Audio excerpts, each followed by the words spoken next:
ఆద్రాస్పల్లి గ్రామ పంచాయతీ మాజీ సర్పంచ్ అయిన యాదగిరి గారు మరి మనతో ఉన్నారు. ఈ నేపథ్యంలో ఇంతకుముందు గ్రామ పంచాయతీగా ఉంది సార్ మీ యొక్క గ్రామం, ఇప్పుడు మున్సిపాలిటీలో విలీనమైంది. అప్పుడు అభివృద్ధి కార్యక్రమాలు ఎలా జరిగాయి, ఇప్పుడు అభివృద్ధి కార్యక్రమాలు ఎలా జరుగుతున్నాయి, దీనికి వ్యత్యాసం ఏమైనా గుర్తించారా?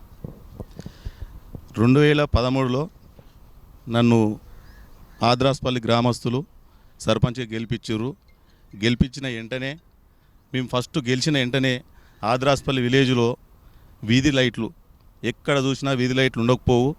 ప్రతి ఒక్క స్తంభానికి వీధి లైట్లు కేఎల్ఆర్ మాకు 10 లక్షల ఫండ్ తోటి అది మొదలు పెట్టుకొని ప్రతి గల్లీకి మేము లైట్లు వేసిన తర్వాత కూడా మాకు మా ఆద్రాస్పల్లి గ్రామానికి ఎక్కడికి నిధులు రాక కూడా వాటర్ ప్రాబ్లం ఉంటుండే.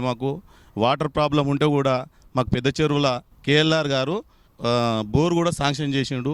ఆ బోర్ నీళ్ళతో పాటు ప్రైవేట్ వ్యక్తి మేము ల్యాండ్స్ ఇప్పించిన ప్రైవేట్ వ్యక్తితోటి ఆ నీళ్ళ ప్రాబ్లం ఉంటే కూడా మేము ఆ జిల్లా ప్రసాద్ అని చెప్పేసి వాళ్ళకి బోర్ వేసి ఇచ్చినాము. ఆ బోర్ ఫుల్ వాటర్ పడితే కూడా ఆ వాటర్ తోటి మా ఆద్రాస్పల్లికి నీళ్ళ కొదవ లేకుండా 2013 నుంచి 18 వరకు మేము నీళ్ళ కొదవ లేకుండా చేసినాము. అదేవిధంగా మా ఆద్రాస్పల్లికి క్యాసారంకి వెళ్ళే రోడ్డు మాకు ఎప్పుడు ఎక్కడికి పోవాలన్నా 3-4 కిలోమీటర్ల దూరంకి పోయేది ఉండే. ఇక్కడికి నాషెట్పల్లి ఉద్యమానికి పోయేది ఉండే. ఇక్కడికి పోతేనేమో బొమ్మరాజ్పేట నుంచి వెళ్ళేది ఉండే.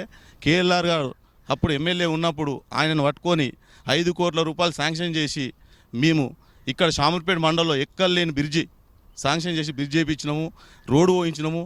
ఈరోజు కాలుకి మట్టి అంటకుండా మా గ్రామస్తులు కానీ అదర్ గ్రామస్తులు కానీ టోటల్గా అందరు కలిసి కంపెనీలలో పని చేసుకొని చాలా మంచి పనులు చేసుకొని బాగుపడుతున్నారు.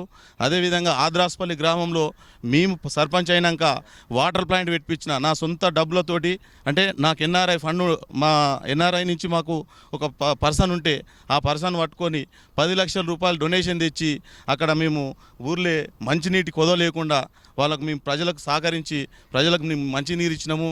అదేవిధంగా గుళ్ళు గోపురాల కాడికి వస్తే ఎక్కడ లేని గుళ్ళు గోపురాలు మేము కట్టించినాము. హనుమాన్ టెంపుల్ 18 సంవత్సరాల నుంచి హనుమాన్ టెంపుల్ కట్టిస్తే నేను గెలిచిన తర్వాత మా గ్రామస్తులు అందరం కూర్చొని మాట్లాడుకొని ఆ 18 సంవత్సరాలు కట్టిన గుడిని 2014-15లో మేము మొత్తం టోటల్ కంప్లీట్ చేసి మొత్తం దాన్ని ప్రతిష్టలు కూడా చేసుకున్నాము. అదేవిధంగా బోడ్రాయి పండుగ చేసినాము. పెద్ద గుళ్ళు కూడా మేము మంచిగా కట్టించినాము. మేము మళ్ళా మొన్న మేము 2014లో ఓపెన్ చేసిన శివాలయం గుడి ఊరంతా కలుపుకొని ప్రతి ఒక్క కులస్తులు గౌడ సంఘం కావచ్చు, ఎస్సీలు కావచ్చు, ముదిరాజు కావచ్చు, వీళ్ళ పైసలన్నీ కలుపుకొని మేము గుడి కూడా కంప్లీట్ చేయడానికి వచ్చినాము. ఇప్పుడు ఈ శివరాత్రి మేము శివరాత్రి కూడా అక్కడనే ఒక్క పొద్దులు బట్టి కూడా అక్కడనే గత 2014 నుంచి కూడా మేము చేసుకుంటూ వచ్చినాము. ఇవన్నీ పబ్లిక్లో మేము చెప్పుకోలేదు. వాళ్ళు ఈరోజు ఏదో 1-2 సంవత్సరాల నుంచి వచ్చి మాకు ఇక మేమే చేసినామని చెప్పేసి పబ్లిక్లో పోతున్నారు. కాబట్టి అవన్నీ పబ్లిక్ మర్చిపోయి మా కాంగ్రెస్ పార్టీకి ఓటేసి గెలిపించాలి. కాంగ్రెస్ పార్టీకి ఎందుకు వేయాలని అంటే ప్రభుత్వం వచ్చి 2 సంవత్సరాలు అవుతుంది. మొదటి రేవంత్ రెడ్డి గారు చెప్పిన హామీల ప్రకారం మొదటి సంతకం రైతులకు రుణమాఫీ అని చెప్పి 2 లక్షల రూపాయలు రుణమాఫీ చేయడం జరిగింది.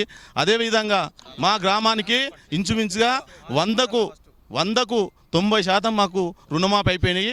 ఆ 10% కూడా కొంచెం ఆధార్ కార్డులో లేదంటే బ్యాంక్ స్టేట్మెంట్లు బ్యాంకుల ప్రాబ్లము అసొంటి ప్రాబ్లం ఉండి అయిపోయినాయి. అవి కూడా మేము ముందుకు పోయి మేము వాటిని మేము సాల్వ్ చేస్తాము. అదేవిధంగా మాకు ఆ ఇచ్చిన హామీలల్లో ఆడపడుచులకు బస్సు ఎక్కడ పోయినా వాళ్ళకు ఫ్రీడమ్ ఉండాలని చెప్పి ఆడపడుచులకు కూడా ఫ్రీ బస్సు ఇచ్చి అదొకటి నెరవేర్చినాము. అదేవిధంగా 200 యూనిట్ కరెంటు కూడా పేదలకు కరెంటు బిల్లు కట్టుకునే ప్రాబ్లం అవుతుంది.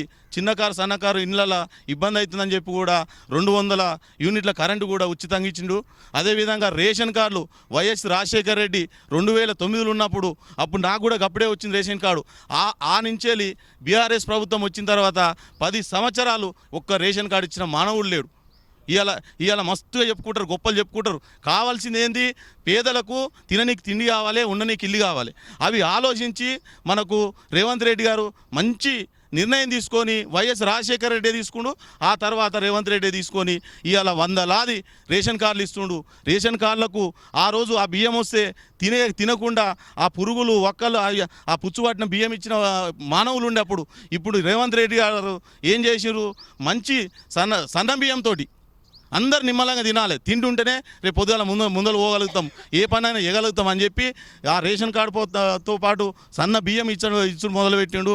అదేవిధంగా మనకు గృహలక్ష్మి కింద ఏది ఇంద్రమ్మ ఇండ్లు కూడా 10 సంవత్సరాలు బీఆర్ఎస్ ప్రభుత్వం పాలన చేసి డబుల్ బెడ్ ఇస్తామన్నారు. అల్లుడో సేడమంటారు అన్నాడు, బిడ్డో సేడమంటారు అన్నారు. ఒక్క రూమ్ ఇచ్చిన మానవులు లేడు. ఇవాళ మా ఆద్రాస్పల్లిలో 16 ఇండ్లు శాంక్షన్ చేసుకున్నాం. అదాంతోపాటు ఇప్పుడు కొత్తగా ఈ ఎలక్షన్ల కోడ్ ఉందని ఇవ్వలేము, కానీ 6 శాంక్షన్ అయినాయి, ఇంకా కొత్త కూడా 6 శాంక్షన్ అయినాయి. మొత్తం కలిసి 18 అయినాయి. 18లో కూడా 11, 12 కూడా కంప్లీట్గా వచ్చినాయి. మిగతా వాళ్ళకు కూడా మేము ప్రోత్సహిస్తున్నాం. అదేవిధంగా ఇల్లు కట్టుకుంటోళ్ళకు ఆర్థికంగా ప్రాబ్లం ఉందంటే కూడా గ్రూపులకి కూడా ₹1,00,000 కూడా ఆ ఆర్థికంగా ప్రాబ్లం ఉన్న వాళ్ళకు కూడా ఇప్పిస్తున్నాం. మా ప్రభుత్వము చాలా మంచి పనులు చేస్తుంది. వాళ్ళు ఓర్వలేక, వాళ్ళకు నెత్తికి పట్టలేక, వాళ్ళకు ఎక్కడ ఇమిడక ప్రభుత్వం మీద పొద్దుపోతురు తప్ప వేరేది ఏం లేదు. ఇక ఇప్పటి నుంచి కూడా 2013లో నాకు సర్పంచ్ పదవి ఇచ్చినప్పటి సంది ఇప్పటి వరకు కూడా ప్రభుత్వం ప్రజలలోనే ఉన్నాం. మేము ప్రజలతోటే తిరుగుతున్నాం, ప్రజలలోనే పనులు చేస్తున్నాం. మా సొంత పనులు ఉన్నా కానీ ఏదైనా ప్రాబ్లం వచ్చిందంటే అర్ధరాత్రి డోరు కొడితే మేము వచ్చి వాళ్ళ ప్రాబ్లం సాల్వ్ చేస్తున్నాం. మా భార్య పిల్లలతో మేము సంసారాలు చేసుకుంటూ కూడా మేము వాళ్ళని పక్కకు పెట్టి వాళ్ళతో మేము ఎంజాయ్ చేయకుండా కూడా మాకు ఏదైనా ప్రాబ్లం వచ్చిందంటే మేము ఇమీడియట్లో వచ్చి వాళ్ళ ప్రాబ్లం సాల్వ్ చేస్తున్నాం. కాబట్టి మా కాంగ్రెస్ పార్టీకి మా చేయి గుర్తుకు ఓటు వేయాలంటే ఇన్ని సంక్షేమ పథకాలు ఇచ్చినాము, ఇన్ని పనులు చేసినాము, ఇవన్నీ మా మనసులో గుర్తుపెట్టుకొని మీరు ఓటు వేయాలని కోరుతున్నాము. అదేవిధంగా ఈరోజు మన మీద నిలబడే క్యాండిడేట్లు వచ్చి 2 సంవత్సరాలు అవుతుంది. ఆ 2 సంవత్సరాల నుంచి వచ్చి ఈరోజు మన దగ్గరకు వచ్చి నేను ఓటుకి 20,000 ఇస్తా, నేను ఓటుకు 10,000 ఇస్తా, నేను ఎస్సీలకు ఇది కట్టిస్తా, నేను గుళ్ళు కట్టిస్తా, గోపురాలు కట్టిస్తా అంటుండు. ఇన్ని రోజుల నుంచి మనం గుళ్ళు కట్టుకోలేదా? ఇన్ని రోజుల నుంచి గోపురాలు కట్టుకోలేదా? మనం మంచి పనులు చేసుకోలేదా? ఆపదకి నిలబడలేదా? ఇలా పైసలు చూసి వాళ్ళు ఎంట పోతే వాళ్ళు గెలిచిన తర్వాత మన దగ్గర ఉండరు. దయచేసి మీకు అందరు దండం పెట్టి చెప్తున్నా, ఊరోని గెలిపించుకుందాం, ఊరోళ్ళని గుర్తించుకుందాం. ఊరోడు ఉంటే ఏ దానికైనా మంచి చెడుకు వస్తాడని నేను నా ఆలోచన ప్రకారం నేను చెప్తున్నా. ఇదే విధంగా అందరం కలిసికట్టుగా ఆ 2 వార్డులని 22ల మేడబోయి నాగేశ, 23ల పులి ప్రభాకర్ని గెలిపించుకొని మనం ఉన్న పనులను సాల్వ్ చేసుకొని అందరికి సహకరించి అన్ని ఓట్లు మనం వేసుకుంటట్టు మనం చేసుకుందామని మీ అందరి సమక్షంలో నేను ఇది చెప్పగలుగుతున్నా. నాకు ఇచ్చిన అవకాశానికి నమస్కారం.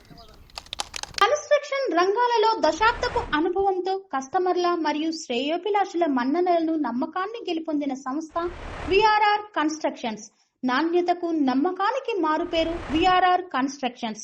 ఇండిపెండెంట్ హౌసెస్, అపార్ట్మెంట్స్, విల్లాస్ అన్ని రకాల హంగులతో అలరించే అద్భుతమైన వెంచర్స్ తో పాటు అందరికీ అందుబాటు ధరలో సొంత ఇంటి కలను సాకారం చేసే నమ్మకమైన సంస్థ విఆర్ఆర్ కన్స్ట్రక్షన్స్.